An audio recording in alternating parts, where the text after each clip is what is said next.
Hello students, welcome to our class. Today, we will be discussing about the universal sets and subsets. So let's get through it. A universal set is a set that contains of all the elements being considered in a particular problem. So what does it mean? So the universal set is represented by this big letter U. Okay? So, suppose we are considering whole numbers. Meron tayong mga whole numbers. Then we have 0, 1, 2, 3, 4, and so on. We all know kung ano yung susunod dyan, di ba? So, this is the representation of a universal set. Okay? So, it basically all the elements being considered in a particular set. Okay? So, let's say that if set A is 1, 2, 3, and 4, to better understand, magbibigay ako ng tatlong set. Set B contains the elements 5, 6, 7, and 8. At meron tayong set C na may elements na 2, 4, 6, 8, and 10. How do we find the universal set? How do we find the universal set? Ganito lang gagawin natin para mahanap natin ang universal set. First, titignan natin ng mga elements sa loob ng bawat set. Okay?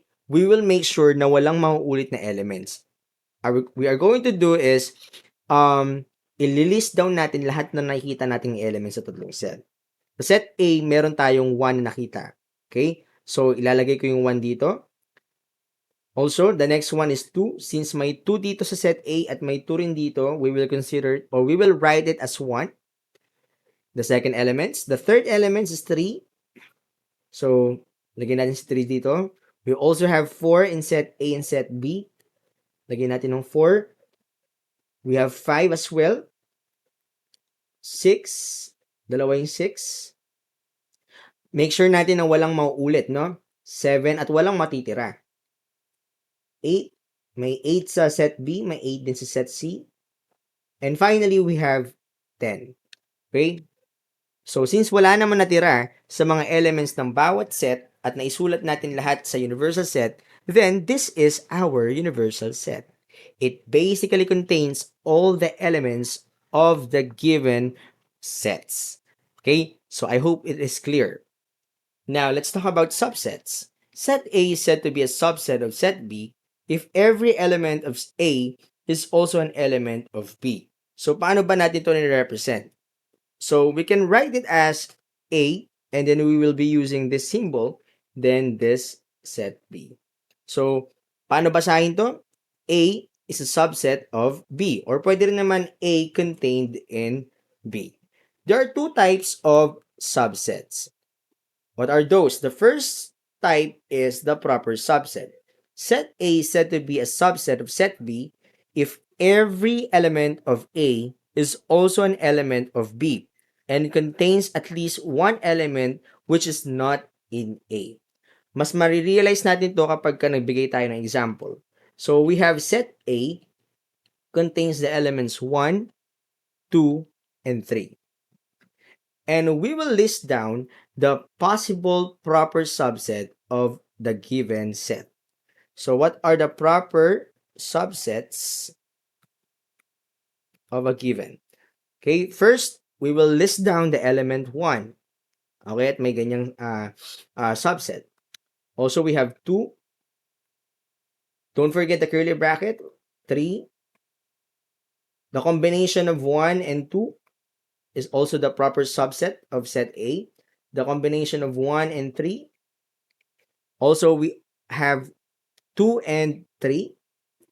And finally, we will consider the empty sets. Okay? So, these sets or subsets are the proper subset of set A.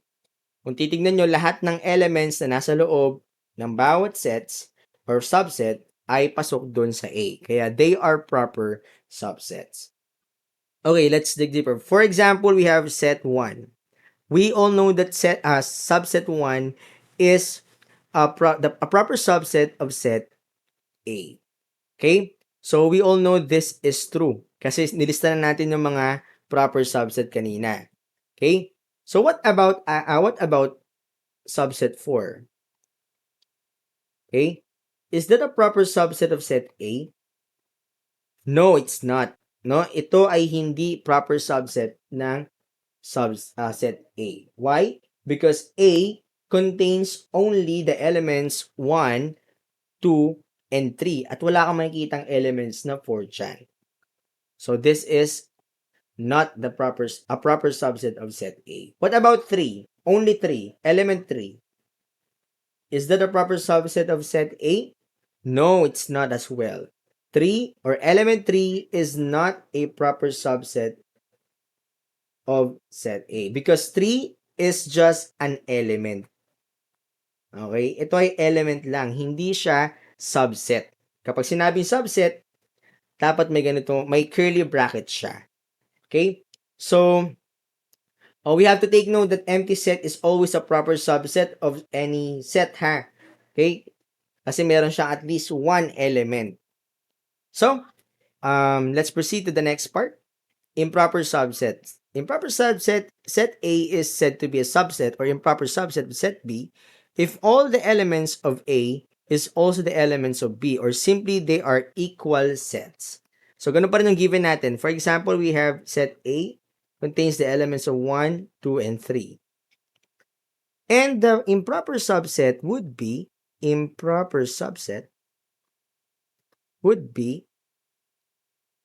the same elements na nakikita nyo sa given natin. Elements 1, 2, and 3. Okay? So, that is the improper subset of set A. So, pwede natin siyang isulat na ganito na 1, 2, and 3 is the improper subset or is an improper subset of set A. Okay?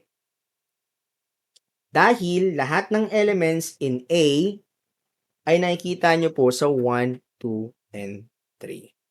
Okay? Nakikita nyo sa ating mga given. We also have the power sets. So, power set is the set of all the subsets of a given set. So, paano na-represent ang power set? So, power set could be represented if we have the given A, that is 1, 2, and 3. So, the power set of this given set are as follows. Of course, empty set. We also have 1. We also have 2. 3 as well. 1 and 2. 1 and 3. 2 and 3. And 1, 2, and 3. So, sasarado natin yung ating set, buong set. Okay, that is the power set of the given set. Okay? Incredible job, students! Congratulations, everyone! You've reached the end of our expression magic adventure. Don't forget to like this video, subscribe to our channel for more exciting lessons, and hit the notification bell. Until next time, keep exploring and unleashing the magic of mathematics.